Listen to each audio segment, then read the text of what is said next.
again, I was like outside. So I wasn't like, I was dating him for a few months. He obviously fell in love with me and was like so obsessed over me. And I allowed him to take promiscuous photos of me where I was like, I mean, I wasn't naked, but I was like holding my boobs. Like I like 15, like who does this? I was just doing the most. But it was very, it was promiscuous for a 15-year-old.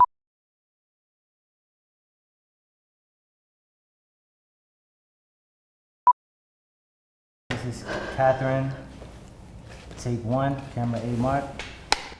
Weehawken, growing up in Weehawken was definitely very, it was nice. It was beautiful. It was very community based.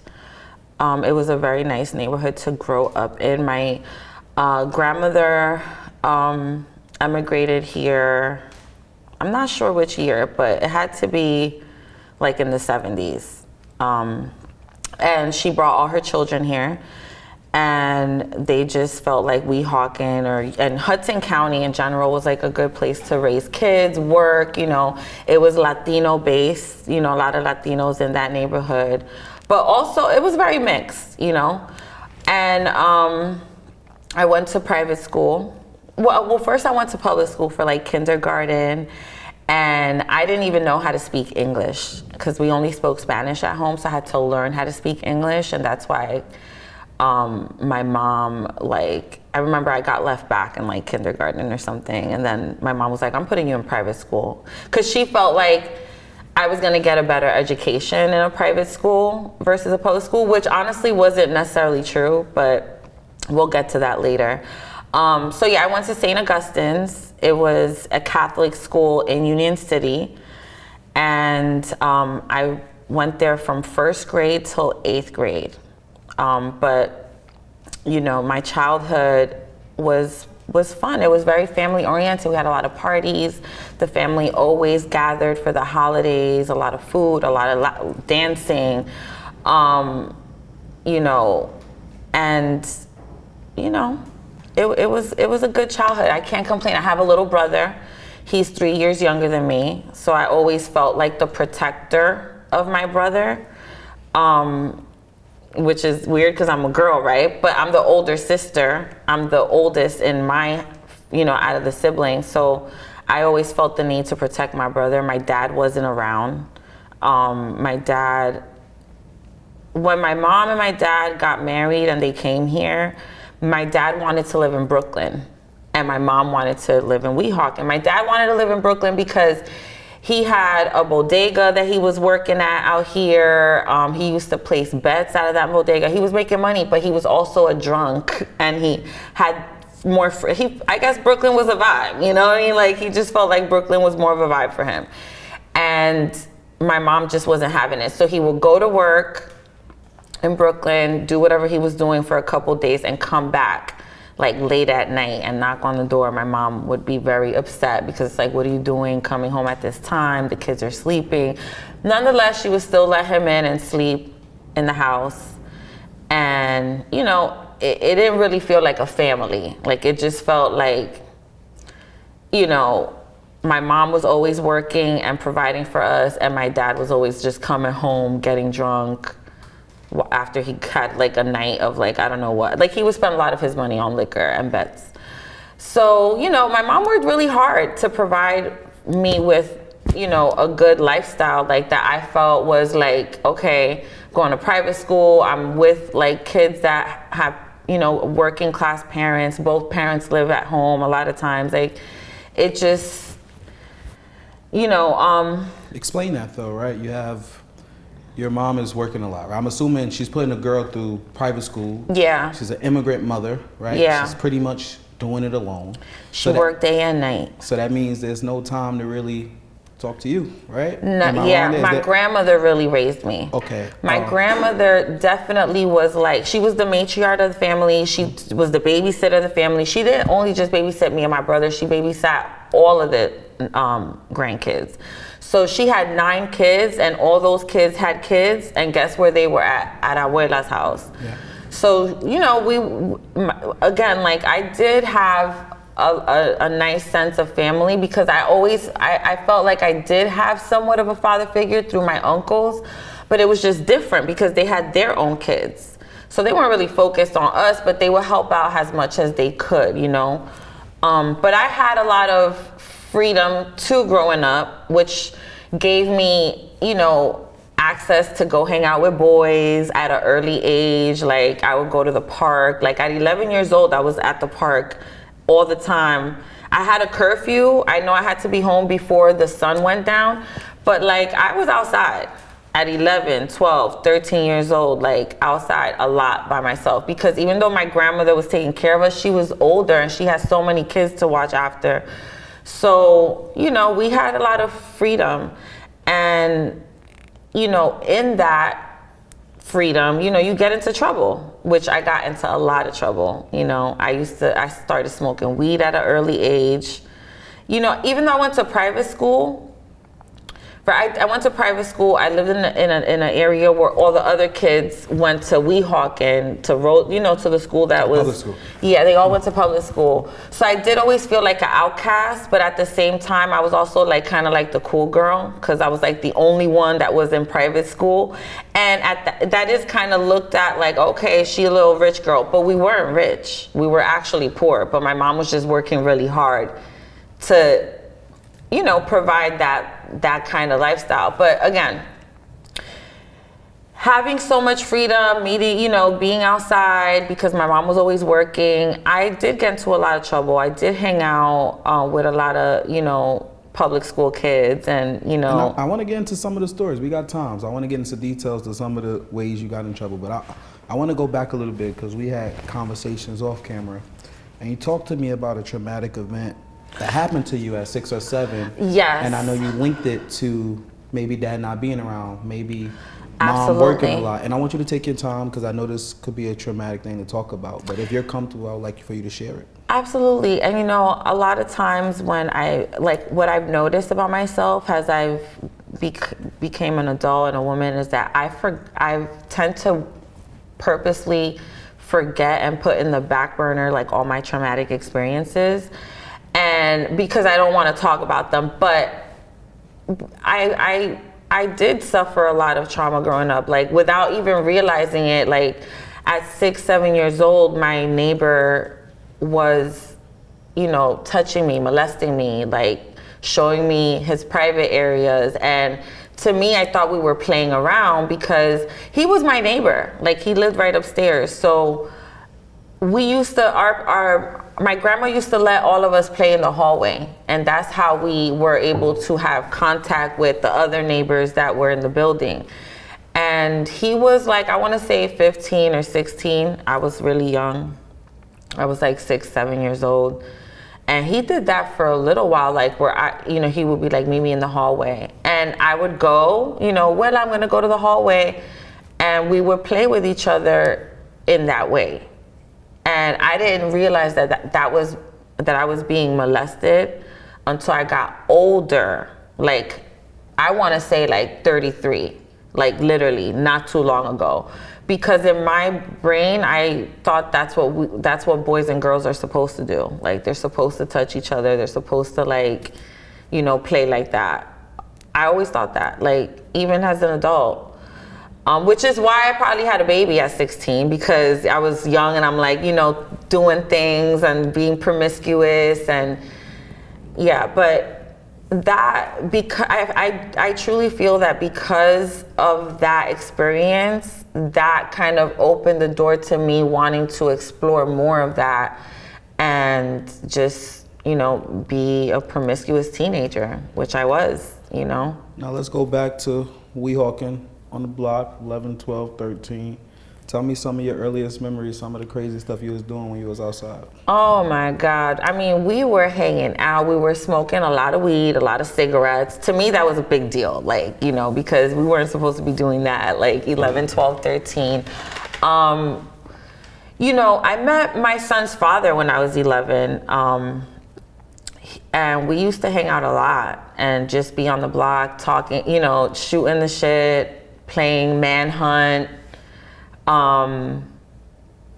and just, you know, vibing out. The neighborhood used to be fun back then. Like it always felt like there was something to do, and we were really just hanging out. I lived right across from the city, so I had a beautiful city view. We would always walk down the parks and like play around and stuff, and you know, but we did get into trouble, you know. I mean, I remember one time we got beat up by Mexicans because me and my friends, we were wearing like these little skimpy shorts. We were dressed really like provocative, and we were with our guy friends, and these other guys, they were like, they were Mexican. I want to say they were Mexican because they were, you know, that's what I think. We live in a very like, you know, we live in an area where it's like a lot of Mexicans, South Americans, you know, so they were walking, they were whistling and, you know, trying to holler at us. And our friends, the guy friends that we were with, they got so mad and started like fighting with the Mexicans. So they got into a huge brawl. The Mexicans even hit me. Like they literally tried to hit me with a metal, they found like a metal pipe on the floor and I blocked it. I was like a warrior that day. It's not funny looking back, it is, but it wasn't funny at the time. My friend left with like a really like an open wound on his head. He got beat up, we got beat up, like no lie. But again, that like we were outside dressed really promiscuous at a young age, and we shouldn't have been, you know. So I mean, little things like that. We had fun, but like stuff like that happened. Like, I know you mentioned something a little earlier. You said that you was a teenage mom. You became a mother at 16. I became a mom at 16. And I want to hear about your sweet 16. So, all right, my sweet 16 was the talk of the town. It was something that like a lot of girls didn't really get a sweet 16. A lot of them did, but like where I was at, it wasn't like a thing. And when I did it, my mom went all out. We rented out like a banquet hall at the Radisson Suites Hotel in Sea Caucus. It doesn't exist anymore, but that's what it was. And you know, we had a beautiful cocktail hour, had a beautiful dress. I mean, but I was being a spoiled brat that day. I mean, we were smoking, drinking, popping e-pills. We were popping e-pills at 15, 16. Like, it's insane what we were doing at that age. But we were, you know, my mom worked really hard. Once again, she spent, I think, she always says the price. She's like, I spent $23,000 on your sweet 16. And you were like such a bitch to me and such a brat because I was high on drugs. And I didn't realize what I was doing, how I was acting, you know, but that night, I believe that's the night I got pregnant. Take me through the day. You know, the day was beautiful, right? Like it started out, we had to get ready, hair, makeup, get dressed, photos. We had to go to the church. We went to the church, had a beautiful ceremony because it's like, you know, you're becoming a woman. Your sweet 16, really Latinos celebrate the sweet 15, the quinceañera, but my mom needed another year to save up some extra money. We're like, we're in America, we're gonna do a sweet 16. Another thing I wanna say is my mom, like when she came here, she was very gung-ho about like doing American things, like eating American food. Like she wanted to like really experience the culture. So doing the sweet 16 was like her way of saying like, we're gonna do it the American way. And it was a beautiful day. But then when we got to where the photo, you know, at this point I had already been drinking and smoking. So I was drunk. I hadn't popped the e-pill yet. But we went to take photos and you know, I was being very obnoxious with my mom and I had put a cigarette burn on my dress and she was upset about that. And it was just a day where like, I just really wanted to like, I felt like I was the star and I was being very spoiled and annoying. And I did things that I probably shouldn't have because I just wanted to like prove a point, including like getting obnoxiously drunk and popping an e-pill. And then at the end of the party, we had an after party where everybody was drunk and popping e-pills. My friend almost overdosed that night. She popped 2 pills instead of a half a pill. And like I had left the room to go and I went to go have sex with my partner at the time. And when I came back, my friend was overdosing. My cousin saved her life. It was like my cousin and one of the other guys that was in my Sweet 16 helped, bring her back to life because she was foaming at the mouth.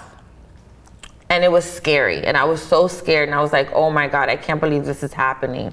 And it really could have been a devastating day. Like it was a beautiful day, but then it was turning like, you could just tell the energy was getting dark. And by that time I was like, oh my God, like this is insane. So the next day, my mom, she got calls from the hotel, like the room was a mess, it was destroyed. It was like, we were living a rock star lifestyle at that age. Like the room was destroyed, like as if like a rock band came through and like smashed everything, and it was just like a disaster. And I don't remember much about when I left to go to the bathroom because again, I was so high, but I know I left to go and have sex, and I think that's the day I got pregnant because just the timing. And a few months later, Before you get there, I just want to shout out your mom. Oh, shout out my mom. Yeah, because you putting mom through a lot right now, Catherine. I put my mom through hell. And before you go, because you put her through something a year before that Sweet 16, because I'm surprised your mother gave you that Sweet 16. I want you to go back to a moment when you was 15 and you was dating this grown man and something happened. I got you. I did my homework. Yes, thank you. Thank you. Yes, at 15, I was dating this, again, like I was very promiscuous, so I was dating a lot. And I was dating this guy from Teaneck. He was like 18. 19, very handsome guy, whatever, like, and we were dating for a little bit. It was nothing like serious to me, like, again, I was like outside, so I wasn't like, I was dating him for a few months. He obviously fell in love with me and was like so obsessed over me, and I allowed him to take promiscuous photos of me where I was like, I wasn't naked, but I was like holding my boobs. Like I like 15, like who does this? I was just doing the most. But it was very, it was promiscuous for a 15-year-old to take pictures like that, topless in my cheerleading outfit. Like it was a lot. And he had those photos, he had the film. And when we broke up, I was like, I need you to bring me those photos. And he was being very like aggressively like, like I'm not bringing them unless you come over here, this and that. It was like a back and forth, bickering back and forth. And then eventually he did come to bring them, but he knocked on my door at like 3 a.m. My mom woke up. She was devastated. She was like, who is this guy at the door at this time? She was scared. She didn't know who it was because I didn't tell her I was dating some older guy from Teaneck or whatever. And he ended up, because we didn't open the door, he was knocking like hard. Because we didn't open the door, he plastered all my photos throughout the building. And basically so that everyone, when they came out to go to work, they would see the photos first thing in the morning. My mom wakes up like 5:45, 6 a.m. every day and leaves for work at like 6:30. So she was the first one to leave the house and see them, and she was like devastated, screaming, like came back into the house like, how could you do this? Who did this? What kind of photos are this? My mom is a God-fearing woman. She's a Catholic woman. She's very like, if you're showing like this right now, what I'm wearing is too skimpy for her. So those photos were definitely at a line in her eyes, and she knew that I was like going down like a really bad road, because I'm 15, I'm taking these promiscuous photos. I got men showing up at my house at 3 a.m, knocking, crazy. It's just so much. My mom, I did put my mom through hell. And looking back, like that's why I work so hard now, because I want to, give back to her everything that she gave to me. But yeah. Shout out to moms again. Shout out to you for being honest and growing and working on yourself and being vulnerable to share these things. This is very hard for me to do because I've never done this. Like, I know my story, I know what I went through, and I've always had so much ego and pride to share it with people and to be like, hey, like I actually wasn't all together. I didn't always have my shit together, you know, like I've been through some shit. I was the black sheep, you know. And I think that's the majority of us, and some of us are courageous enough to let it out. And I think some of us is courageous enough to deal with it their own way and keep it in. I think we both got to choose our battles. Yeah. Now I want to continue, and I want to talk specifically about, that's something we both have in common, teenage parents. So this is a safe space. There's no judgment here. Everybody in here been through things and had to go through things and still going through things. So we all good here. But I want you to talk about that journey of being pregnant month by month. Like, how was that like? When did you tell your mom? When did you get the official notice that, hey, I'm pregnant and your life is going to change forever? Ooh, child. So I was in denial when I was pregnant. I knew my body was changing. I was gaining weight, but I wasn't missing periods. So I was confused because, you know, I'm 16. I know my body, but I don't know my body. I'm still a little girl. Like, I'm still a child. Like, I'm learning my body. So I was like, well, I'm still getting my period. I can't be pregnant, but I'm gaining weight. I'm eating a lot, but I'm throwing up like at least 3-4 times a day. So it was definitely a denial thing, but people around me were noticing because I was a twig. When I tell you I was a twig, I was a twig. And now I got hips all of a sudden. Now I got a little bit of, you know, my cheeks are looking full. So people were noticing the difference. They couldn't tell. A lot of people couldn't tell that I was pregnant. Some people could, but didn't say anything. There was a lot of like whispers behind my back. You know, during that time period, I was very like ashamed. My friend, okay, so it wasn't until I was like about 5 months that I finally took a pregnancy test. And that was because my friend Margaret, she was older than me. She was 18. I always hung out with people older than me. I never hung out with people my age. It was just something always, you know, like, what was that word? It drove me to, I always liked being around older people. And Margaret was my best friend in high school, one of them. And we used to hang out a lot. And she was very street smart, a very, very smart girl. She was an immigrant from Dominican Republic who came here, but was raised in Washington Heights. So she had a lot of, what we like to say, a lot of calle. Like, she was street smart. And she knew what was up, and she was just waiting for me to tell her, but she couldn't take it anymore. Like, one day we were smoking a blunt. I was in her house because Margaret always had her own apartment. She always lived on her own. So I always used to go to her house. She only lived a block away, and do all my shit. I used to do it at her house, drink, smoke weed, whatever. And I went to her house to smoke weed, and she was just like, yo, Kat, I want you to take a pregnancy test. And I was like, what? She was like, yeah, bitch, like, you're pregnant. Like, I know you're pregnant and you're not leaving here until you take a pregnancy test. Like, she was like really adamant about it. And I was like, all right, fine, I'm gonna take a pregnancy test. She's like, I mean, you have to know what you're gonna do. Like, what are you gonna do? And I was really, I was like still in denial. And I went to the bathroom, pissed on the little thingy, and it came out that I was pregnant. And I was just like in shock. And I was already like, all these thoughts were going through my head, like, okay, what am I gonna do? What am I gonna do? I mean, I didn't know what to do because I grew up in a Catholic home. My grandmother had 9 kids. Like, no, we didn't really talk about these things at home, abortions, and if you got pregnant, we never talked about it. To be honest, growing up, the only thing my grandmother used to tell me was, don't let nobody touch you down there. And I had broke that rule already. So obviously I'm not the type of person that you're supposed to, you know, you gotta really like watch me, you know? And I don't know, like, I still didn't tell my mom. Like, even after I knew I was pregnant, I was still trying to figure out what I was gonna do. But my mom, one day, I want to say a month later, it was already like 6 months into the pregnancy, she was like, I'm taking you to the doctor because I think you got a tumor. She tried to play it off like that. Like, she was like, I think you got a tumor in your stomach because you're gaining weight. Every time I cook, I don't know, you start throwing up. I'm taking you to the doctor. So she takes me to the doctor. Now, this is the same doctor that gave birth to me, that helped my mom birth me. So I forgot her name, Dr. McKinney. I don't know her first name, but Dr. McKinney.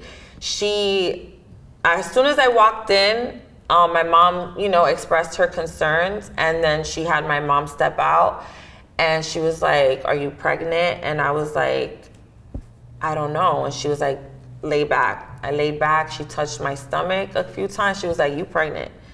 And I was like, "Oh my God." She was like, "What are you gonna do?" And I was like, "I don't know." She was like, she didn't say anything. She kind of just sighed, and she brings my mom into the room and breaks the news to my mom, and my mom starts flipping out, like crying, tears. I mean, it's funny in a way because she starts like, "Oh, I spent all this." Like, it was always comes down to money, like all the money that she spent on me.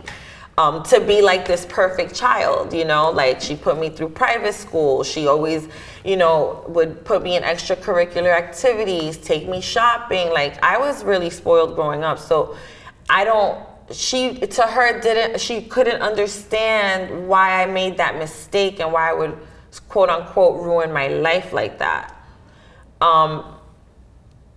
But I don't see it as it ruining my life. I just thought it made me a better, it made me learn how to take accountability and take responsibility. Yeah, it took me a while to figure out what I was gonna do because it was very scary and confusing. But I felt in my head, I was like, abortion is not one of them. Like, abortion is not an option for me. Not saying that I'm against it. I'm just saying for me at that time, I never spoke about that. So I didn't even really know what that looked like to get one, or where to go to get one. I didn't know where Planned Parenthood was or what that looked like. My friends did, but I was even just scared to go into the building at that time.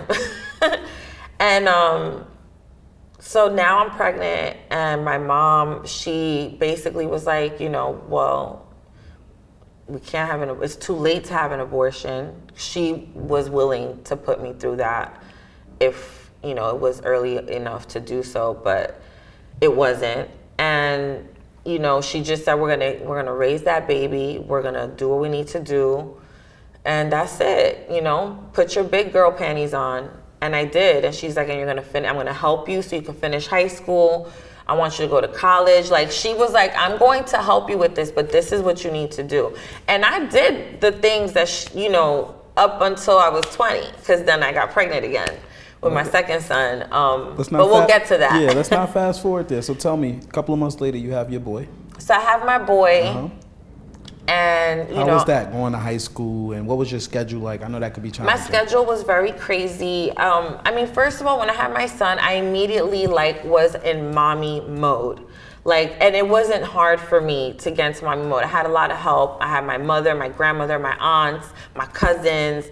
It literally took a village to raise my first son. And we had fun. Like, we made, he was like the baby of the family. Now Christmases are more fun. The holidays, there's a reason people are buying gifts. Like, everyone has a little we didn't have a baby in the family for a while.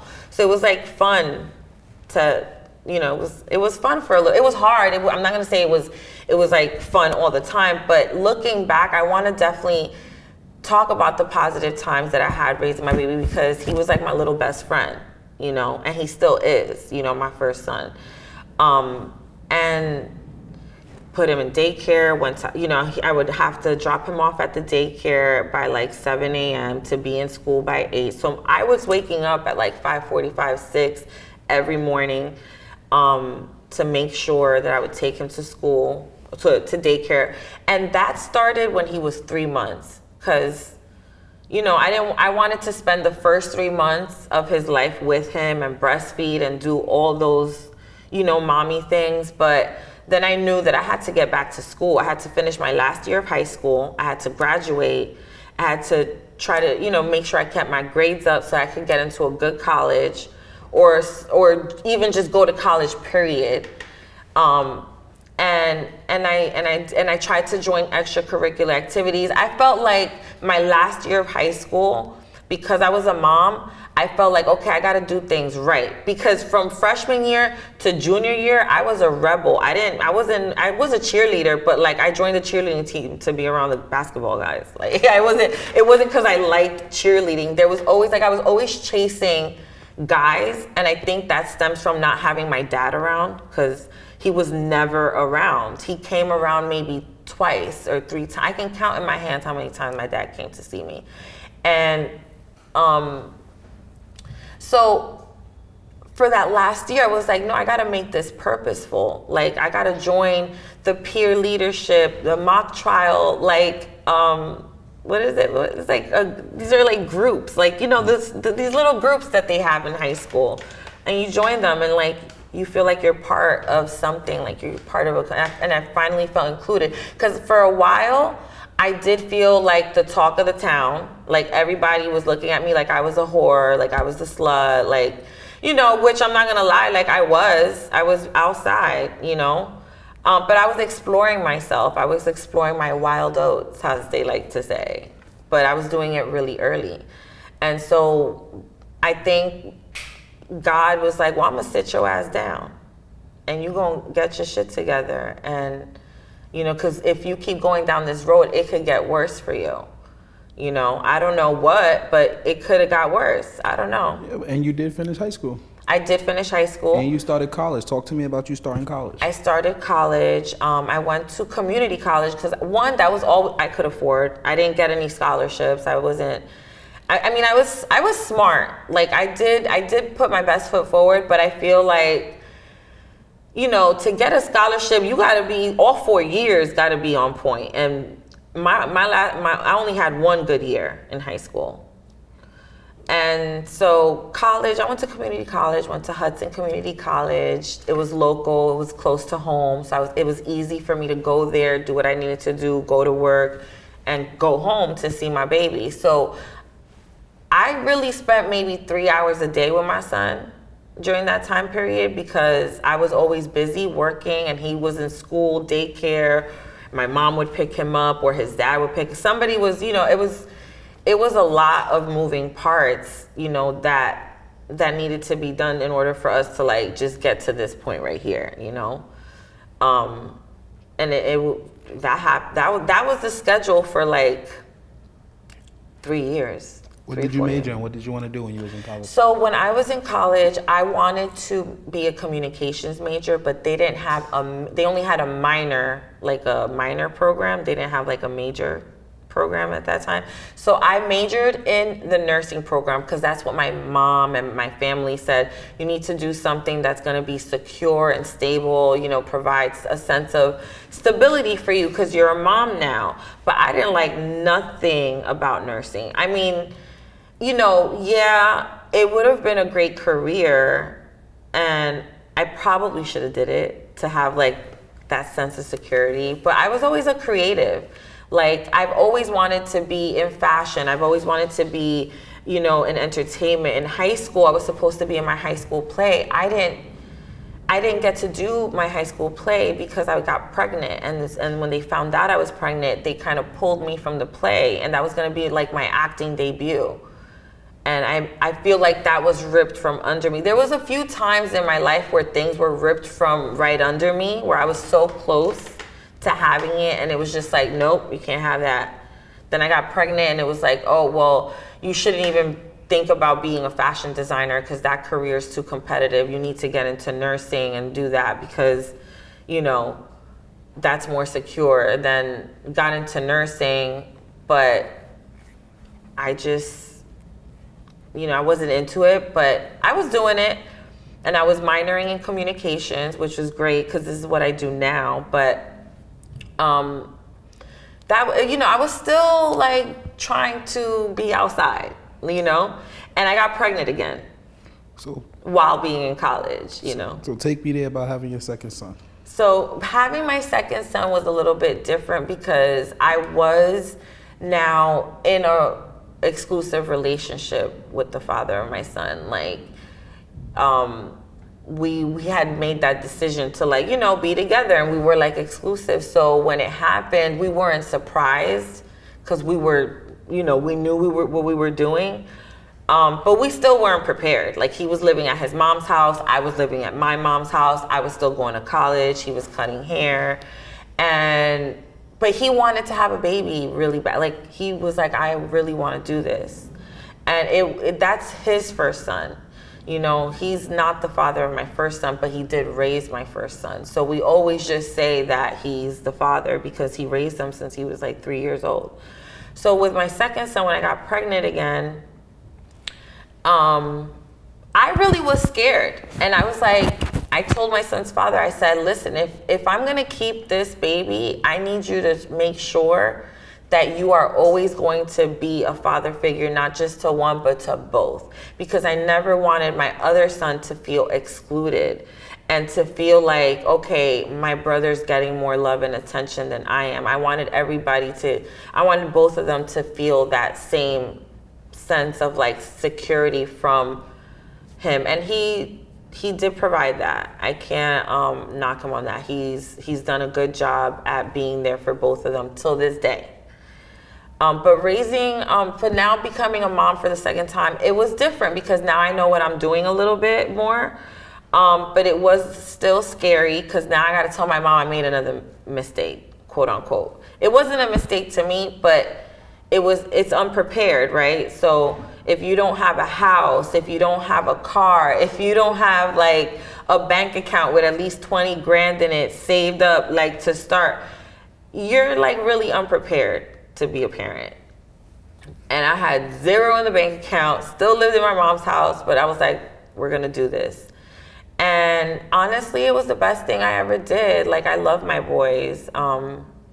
Having him, you know, I went through postpartum depression for sure. You know, my son's father, although he's a good person, he's a good dad, back then, financially, he wasn't the best. Like, he made a lot of, like, he used to like to bet a lot, you know, and that always got in the way of like our relationship, and it put a strain on our relationship because I was home alone with the babies, going through postpartum depression. And postpartum depression can look different for everybody. For me, it was like I was just angry if you were having too much fun without me. Like it's crazy. Like, because I felt like, well, I'm in the house, I have to do this. I'm taking care of 2 kids. I really haven't even had a chance to like enjoy life because I've been a mom since I was 16. I'm 21 now. I'm a mom again. I haven't really pursued any of my dreams. I haven't done anything for me. Like, I was going through it. And then it's like, meanwhile, my son's father's living his best life. He's cutting hair for celebrities. He's traveling. He's in magazines. But he's gambling. He's not home a lot. You know, like, I was like really angry with him. And, you know, again, like, we had a very toxic relationship, you know, and it wasn't like the beautiful family that we thought we were gonna have. Even though we had it looked like that from the outside in, because everybody would say this is like the most hottest couple. Like, we were a popular couple, and he's good looking, I'm good looking, the kids are good looking. It was just like, yeah.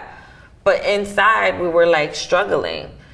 You know, we lived in a nice 3-bedroom, 2-bathroom house with a backyard, garage, everything. And we lost it all because we couldn't communicate. You know, we could not see eye to eye. We were fighting all the time. And I felt like for me, I needed to take myself out of that, leave this person. He didn't want to leave me, I left him. But looking back, I probably should have never left because I felt like I broke up my family. But I also feel like if I didn't leave, I would have not accomplished a lot of the things that I did because I would have still been like a housewife, a house mom. you know? Let's talk about that. So I know one of your first opportunities while you was in that relationship was Tyra Banks. Talk about that. Yeah, so while I was in that relationship, I had expressed to my son's father that I did want to go and try out to be on America's Next Top Model. This was a time where Tyra Banks was doing the 5'7" and under, like you could be short and model, and I was like really excited because I'm 5'4". I always wanted to do runway and high fashion modeling, and like that was always more my lane. But because I was short, it discouraged me to even try out for stuff like that. So I never did. But when Tyra did that, I went to New York, stood in line overnight. My son's father came with me. He definitely supported me in that journey, but he also was just like, you know, you're gonna see how it is. I'm gonna go with you, but you're gonna see it's like very competitive. Nonetheless, we did the whole thing. We stayed overnight. I almost got in to see Tyra Banks, but then this big stampede happened. And there was not enough barricades, there was not enough police. Tyra Banks drew a really large crowd to this casting, and it got chaotic, and I mean people like got hurt that day. But it happened right before I was literally like, the door's right here, I'm about to go in, I'm like the next group of girls that are about to go in, and then boom, a stampede. People just start rushing to the front. I guess somebody screamed and said something. It was like it wasn't even like a real thing, it was a false alarm, and people started running for no reason. So once again, I feel like something was ripped right from under me, because I was about to like really get into pursuing my dreams, like one of them. Because I wanted to model. I really wanted to be in front of the camera. I've always wanted to be in front of the camera since I was a little girl. That's like, I was always, the way I am now is how I've always been, like into fashion, shoes, makeup, getting dressed up, and being that it girl. Like that's always been me. But, you know, I feel like God is always ripping, not God, but someone.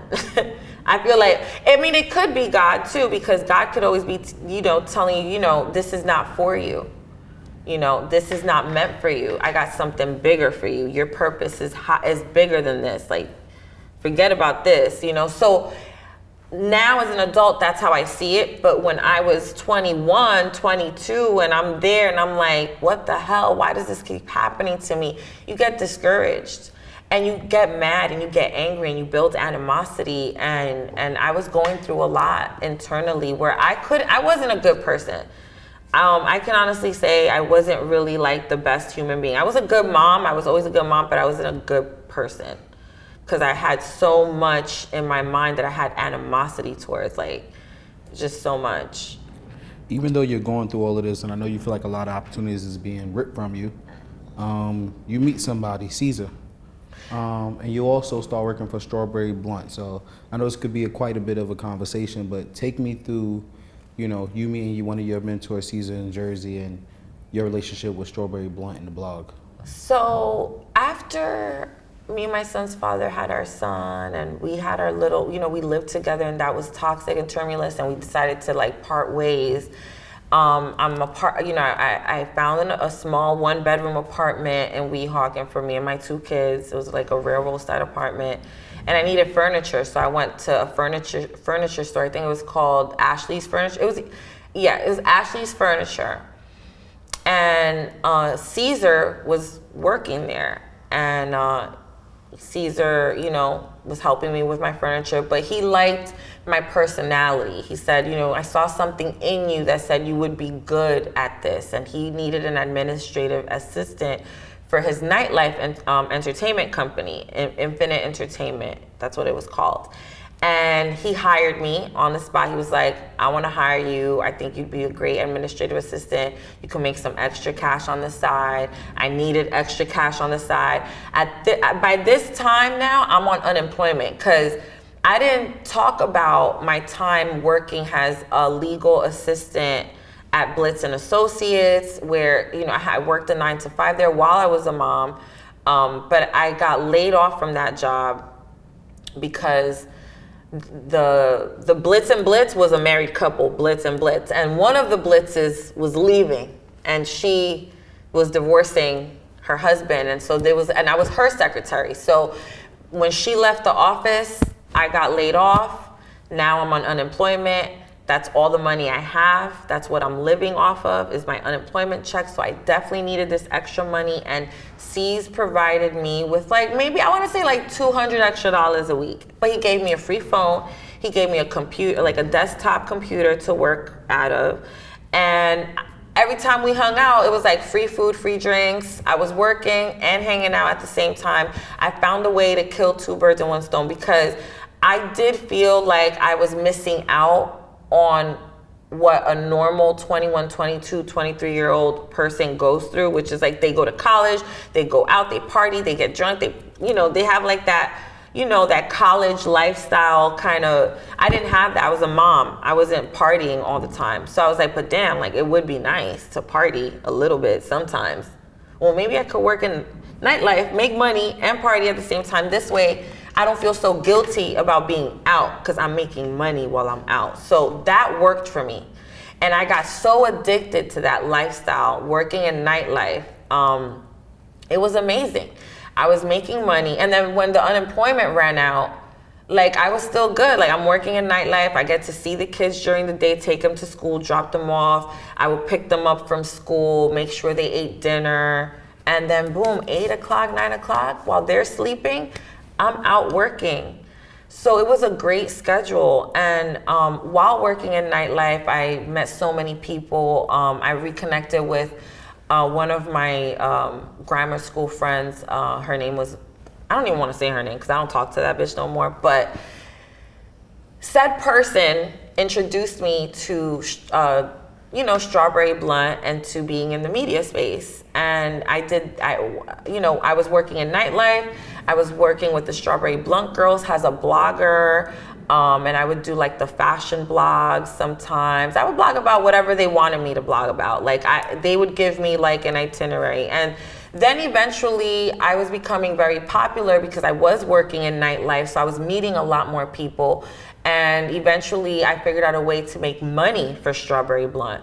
And that was through nightlife. I said, why don't we have the Strawberry Blunt Girls host parties at these clubs? And I would, connect them to the promoters, and the promoters would book us to come out and host parties. And we were like outside 20, 30 girls deep and making money. And it's Strawberry Blunt Girls, the Strawberry Blunt Girls was like the sorority of hip hop. It was an all-female hip hop blog, and we were like a media platform for hip hop that was ran strictly by women. And it was really nice. It was a really nice movement, and it's sad that it didn't go anywhere because of egos, and everybody had their ego. At that time, again, something was ripped right from under my feet. I'm with the Strawberry Blunt Girls. I'm making these girls money. I'm putting them in front of all the promoters. They're outside. They're getting shout outs from all the DJs. I mean, it's a vibe. And they tried to exclude me from their reality show pilot that was being pitched to MTV. And I was part of the pilot. I filmed it, but I later found out that they excluded me from the pitch because of me working in nightlife, because I also worked in the strip clubs, and I bartended in strip clubs. So I was hosting clubs and bartending at strip clubs. I was a hustler. I was outside. I was making my money. I have to provide for my kids. So I was never gonna let anybody or anything get in the way of that. So if they felt the need to exclude me, by all means. But guess what? I had the largest following at the time. I was the one that was outside. Then I got introduced to, people that were doing music videos. I was doing music videos for like everybody. French Montana, Chinx Drugz, Trey Songz, who's that? Jim Jones, all of them. Shaggy, Ludacris. I mean, there's so many. And like, I'm outside now, so I felt invincible at the time. And I was like, fuck these bitches. Like, I don't need them. If they don't want me, then I don't want to be part of their shit. And I kind of like went on a rant, and then that's when Kathy Red is born, right? Kathy Red was born. Kathy Red, Yeah, because I used to go by Kit Kat, and then I transitioned to Kathy Red because I had the red hair. It was really bright red. It was like my vixen era. It was such a good time, but also a very dark time because, again, I'm dealing with so much. I was a teenage mom. I really haven't like dealt with the trauma in my life still while doing all of this. Like, I'm still a very like hurt human being, and that was definitely like expressed like through anger in a lot of ways, where I felt like my anger got in the way a lot of, definitely got in the way of a lot of my success. Because even in the bar scene, I would like, if somebody pissed me off, I would tell them off. And I would just curse them out. But nonetheless, while in that space, while being a bartender and working in nightlife, I met a man who like wanted to save me. It's funny to say it like that, but like that's what it was. Like everybody wanted to be saved. Like every bartender at one point wanted to be saved. And I felt like, oh my God, yes, take me out the club, take care of me, put me through school, do something. Like, and he did. Like we were in a relationship. It was a toxic relationship, but nonetheless, I always learned from all my relationships. With this person, I learned about the streets. So he definitely made me a lot street smarter because I wasn't street smart at all. I thought I was, but I wasn't. I was just outside and thought I was cool, but I wasn't street smart because he taught me a lot. He also taught me about spirituality and like just being patient and like having a plan. And he asked me like straight up, what do you want to do? Like, you can't bartend forever. You can't be in this nightlife thing forever. Like, what do you want to do? You can't model forever. I knew I loved being in front of the camera. I love being a creative. I've always been a creative at heart. Like since I was a little kid, I loved fashion. I loved drawing. I loved putting on clothes, putting looks together. So I knew that the creative space was definitely where I was the happiest in and the most comfortable, and I felt the safest in a creative space. I just needed to figure out, how I was gonna boss up. And like how I was gonna, take Kathy Red and like, make her better. Cause Kathy Red was like it's an era, and it's like my alter ego. It's not really who I am. That's who I am sometimes, but then other times I want to be vulnerable. I want to, be just regular Kathy. And I felt like through acting, like, so when he asked me what I wanted to do, I said I want to get into acting. He said, okay, well, how do you do that? And I said, well, let me find a school. I have found a school through one of my friends because she was going to this acting school, and it was Anthony Mendel acting workshop. They're all over, they have workshops all over the world. And it was a great place to start, but I didn't feel like I got the full-on acting experience there because it is a lot. They have so many students. I don't think they can really focus on like what it takes to really get into character and like be vulnerable in a scene. And it wasn't until 2016 or 2017 that I started taking acting classes with Thomas G. Waits. Thomas G. Waits, if you Google him, he's a great acting coach. He's worked with Al Pacino, Meryl Streep. He's been in The Warriors.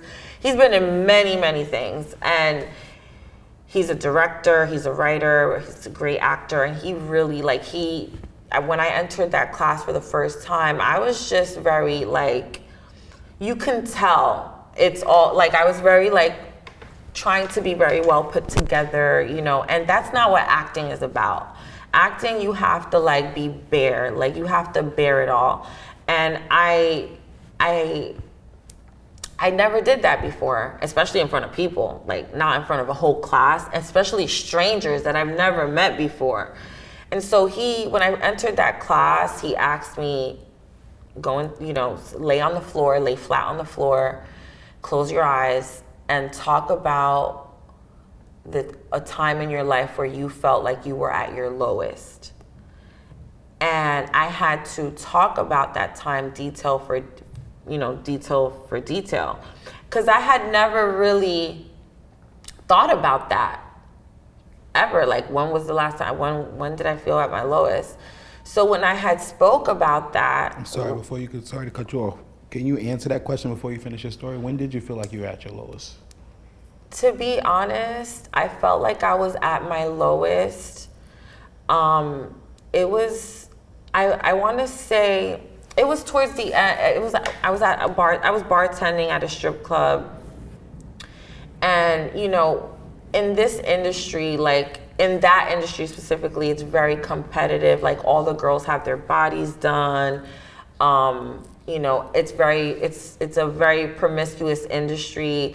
It's very, you know, it can be very dark. It's fun. It looks fun on the gram. Everybody's throwing money or whatever, but it can be very lonely. And I felt at my lowest when I was working in that environment, because I was away. At this point, I'm bartending, but I'm also modeling. I have a full-on career. I have a following. I'm not home as much. I felt like I wasn't being a good mom. I felt like I wasn't really walking in my purpose. Guys were only talking to me to sleep with me or try to sleep with me and not really get to know me. It was a very low time in my life. And I didn't know like what was next for me. And it's like when you don't have like I thought I had direction. Like for a while it felt like, okay, this is it, right? This is what, but then you get lost in that world, because it's like the Twilight Zone. The industry can be like the Twilight Zone if you don't know how to maneuver in it. You can get stuck in that Twilight Zone because it feels good. It sounds good. It looks good. But it's not good because you're just stuck there like all the time. That's all you're gonna get is that. You're not gonna elevate. You're not gonna be able to impact anybody in a positive way. And so, yeah, that was like when I felt like I was at my lowest. So once I did that and I started crying, I was crying on the floor, and I was like, then I opened my eyes and I woke up and everyone's looking at me.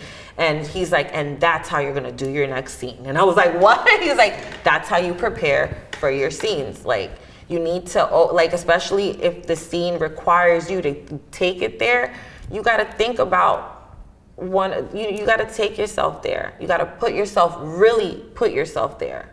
Do you think that moment in acting, we're gonna get on to some of the great things you did in your acting career, but do you think acting was therapeutic for you? Acting was so therapeutic for me. And it's crazy because before acting, I was very angry and I was very like, you know, snappy, and like I always had something to say, and I was always like, yeah, fuck you. And I've been cursing, but you know, you're good. I was very like clap back. Like I always had a problem. Once I started therapy, because I don't want to call acting is therapy. When I started acting and it became a therapy thing for me, and I started taking accountability for me and the things that I was doing wrong in the relationships that I was having with people, that's when life started to become better for me. Like it just looked brighter. It just looked like I had like, it's positive now. And to the point where now I'm a better daughter, now I'm a better mom, now I'm a better co-parent. I come from a place of understanding, because as an actor, you do have to understand the other character and where they're coming from. Even if it is the villain, why are they doing what they're doing? You know, the why to everything. And I feel like, yeah, it's made me a way better person. I know you have never shared your story like on a platform like this, but I do believe that acting is a form of storytelling. So you've always been a storyteller, right? What type of impact do you think storytelling has played on your life so far? Well, my story or just storytelling? In general, just storytelling in general. Because as an actor, sometimes you're telling somebody else's story or a fake story. Right. So with telling a story, it's like you always, you know, it impacts me because, again, like I have to come from a place of empathy. I have to be understanding. Like you're almost forced to be that. And that's such a great quality to have, like to have empathy in this world, the current state that we're in, where everybody's just all for themselves. Nobody's really thinking about anybody else and what they got going on. It's so important to have empathy. And I think that's like the biggest impact that it's made on my life, is that I can literally be like, if somebody does something wrong to me, I will still see why, like, I still understand why they did what they did and be like, it's fine, like, no hard feelings. I mean, there are people I still hold grudges to, because, you know, there's certain things you just can't, you know, let slide. But I think that's the impact that it's made on me, is, you know, it gave me empathy. One of the things I did want to go back and talk to you about a little bit, I know how important your boys are to you. And I know how challenging it could be, like, you know, working nightlife, being a dreamer and entrepreneur, what you are, following your goals and raising kids. How was that, just in a quick glimpse of like trying to balance being a mom and your career at the same time? Balancing motherhood and my career has always been a challenge, because I've always felt guilty for choosing my career over my family, but I wouldn't be able to provide for my family if it wasn't for me being like the hustler and the grinder that I am. Like, I will always figure out a way. And it might look chaotic and crazy, and that's why my family sometimes is like, why are you doing this? Like, why don't you just get a regular job, 9 to 5, be home, you know? But it's not in me. I feel like I want my kids to see me working hard and see me, you know, going hard for them. But yeah, I just balance it. I think that that's what mothers do. We just balance things. That's part of the job. Like, I don't know how else to be. Like, it can be challenging, and I always say this, like, there's days where I'm like, I wish I didn't have to work, because I could just stay home and clean the house and be like a housewife. But, you know, you just got to work harder so you can hire someone to come and clean. So I know you talked about, shout out to your acting coach who helped change your life, but I want to talk about some of the actual movies you have been in. 2024, Secret Love Triangle with Lifetime. How was that journey? How was it being on set? How was realizing like my dream is happening? So for me, when I realized, okay, I'm really doing this like on a professional level, is like I feel like I treat everything, big or small, the same way. Like, I'm always gonna come to set on time. I'm always gonna put my best foot forward.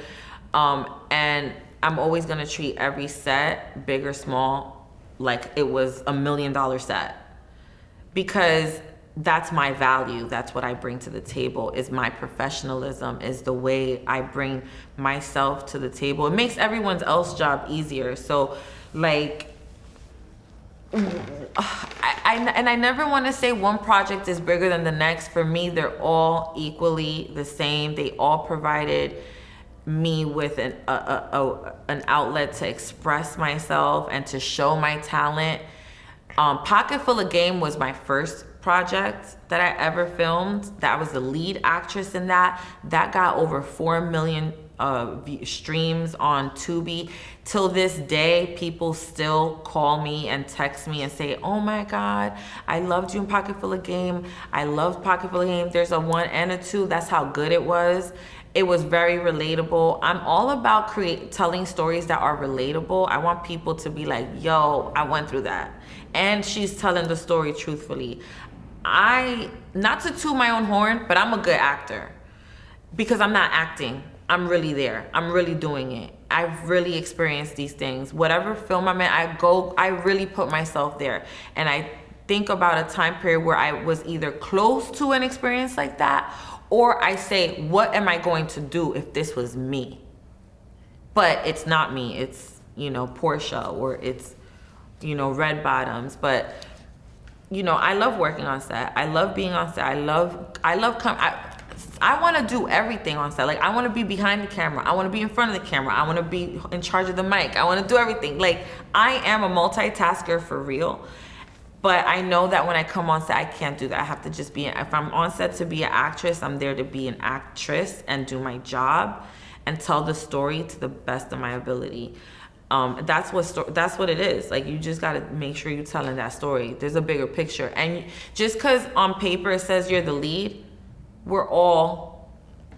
everybody is the lead. Everybody, if you don't have this person's role, if this small supporting role in there, the story wouldn't be told. So for me, every role is a big role. Working on that Lifetime project, I got flown out to LA. That was definitely like a different experience because a lot of my movies are filmed here in New York. Which is, conveniently so. I live here, I gotta film here, I gotta work here. And if you can make it in New York, you can make it anywhere. But something about being in LA really felt like, oh my God, I'm in Hollywood. Like I really made it. Like, this is it. Like, I'm here with the white people, like it just felt, but it didn't feel different. Like, it still was a indie project that is on Lifetime. Like, it was, everybody was super chill. Everybody was vibey. Like, it was Cali. It was like a different vibe. But I still love New York over Cali. I still would prefer to film and work here in New York all day. Cause this is, I feel like I'm at home, so it doesn't feel like acting. In LA, it's like, also, you do gotta be careful how you can't be too comfortable on set in LA, I feel like. Cause I got a little comfortable with the director and she was like, don't ever ask me that again. I was like, ooh, oh, okay. And that was like my first like experience, like where a director was like, excuse me, like, don't talk to me, talk to the assistant. And I was like, oh my God. In New York, everyone's family. We talk to each other. Everybody talks to each other. Like, there's no hierarchy or whatever. Different locations, different vibes. Yeah. Right? So I want to end on this, Tales of a Latina. So a big project you're working on. Talk to me about that. Oh my God. So I love Tales of a Latina. That's my baby. Hold on, I gotta laugh. The way your tone just changed, it was like, it was high. It was like, oh my God. That shows the passion and emotion right there, what you're about to say. Talk about it. Yeah, me and Tales of a Latina, we've been through a lot. Like, just trying to figure out, like, I knew that Tales of a Latina started with me wanting to tell my story. I'm in the process of writing my book. I am writing my book. I'm not done yet. It's a memoir about my life story, which is very, very similar to what we spoke about today, but more in detail, like really get into the nitty gritty. And it's scary. I was scared to do this today and to talk about the things that I've talked about, because a lot of the things I talked about today, I never told the soul. Like, it's scary. So, in that process, as I'm writing my book, I got very emotional. I got very like, I can't finish this right now. But I've already put out a cover. I've already been promoting. I've already been telling people Tales of a Latina is coming. And I said, a lot of people been wanting me to like get behind the mic. I have a lot to say, but I don't say it on my social media platforms. I keep it very simple on social media. Like, I post my work, I post some photos, my lifestyle, my little content, but I don't really get into politics. I don't really get into anything crazy because I'm scared. And but I said, let me get over my fear. Let me just start my platform. Why don't I interview people that I look up to, people that I think have a story to tell and that their story should be told, and that don't necessarily get the chance to tell their story in their way, authentically, with no editing, no nothing, just raw realness, and that's what Tales of a Latina is about. And season 1 is all wrapped up. It's on YouTube right now, and the full season will be on Tubi very soon. And we interviewed Kim Osorio, Black Rose, Jenny Jen, Violeta Galagarza, and Adrian Alicea. Google all of them. They're all Googleable. And yeah, I just wanted to have a safe space for people to come and tell their story.